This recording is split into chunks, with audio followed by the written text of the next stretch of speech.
ខ្ញុំធីមប្រប៉ុន្តាមថ្ងៃនេះចាប់ផ្ដើមបង្កើតក្រុមរួមគ្នារូបខ្ញុំធីមប្រប៉ុន្តាមថ្ងៃនេះចាប់ផ្ដើមបង្កើតក្រុមរួមគ្នា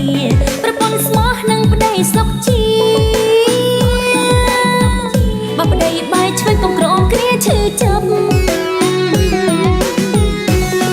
រឿងមានដើមចុងនឹងណាកុំប្រើហិង្សាគួរដោះស្រាយតាមច្បាប់រឿងមានដើមចុងនឹងណាកុំប្រើហិង្សាគួរដោះស្រាយតាមច្បាប់យ៉ាងធីមប្រពន្ធដើមល្អស្រាប់ចេះស្ដាប់ហេតុផលគុំគួនចងពីធីមប្រពន្ធដើមមកចត់ពេលគេនៅក្បត់យើងឈប់ហត់បាយគ្នាធីមប្រពន្ធដើមមកចត់ពេលគេនៅក្បត់យើងឈប់